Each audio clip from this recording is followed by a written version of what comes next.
जयप्रकाश जी। राधा हाँ, नमस्ते।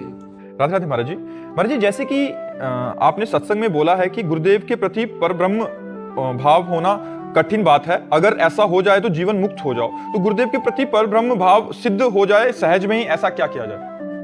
नाम जप करे तो जैसे जैसे आनंद आएगा ना गुरु मंत्र के द्वारा जो गुरु ने दिया है, तो वैसे अपने गुरु में बलिहार हुआ जाता है। जहां से आनंद आता है वहां समर्पण हो जाता है।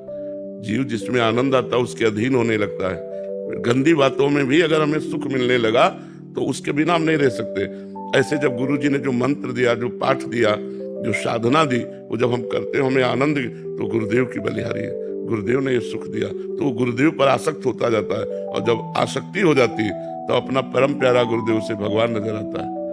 आसक्ति में तो यह है, तुम्हें माता च पिता तुम्हें बंधुश्च सखा तुम्हें विद्या द्रवणं तुम्हें सर्वम मम, तुम्ही मेरे मंदिर, तुम्ही मेरी पूजा, जो कुछ हो सब तुम्हें हो। तो सा गुरु साक्षात परब्रह्म, ये आसक्ति, जब उनमें आसक्ति हो जाती है तभी हो जाता है, नहीं तो कठिन है।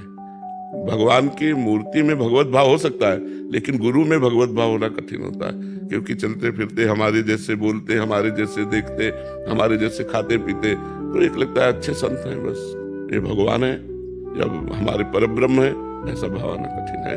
अगर हम गुरु मंत्र जप करें, गुरु प्रदत्त साधना करें और उसमें आनंद की अनुभूति होने लगे, तो गुरु में आसक्ति हो जाए। नहीं तो ऐसे कितने लोग गुरु मंत्र लिए, पढ़ा है, जैसे ऊसर में बीज पड़ा है, अंकुरित ही नहीं हो पाया, तो ऐसे ही हृदय में मंत्र तो पहुंच गया पर सिद्ध ही नहीं किया, उसे जप ही नहीं किया, तो उससे कोई आनंद नहीं मिला, तो गुरु से कोई प्रेम नहीं हुआ।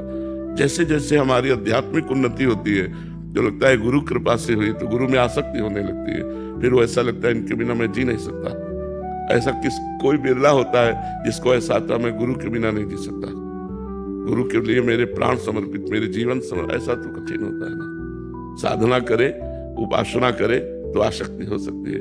जैसे देखो माँ, हमने कोई साधना नहीं की पर माँ से आसक्ति होती है कि नहीं होती?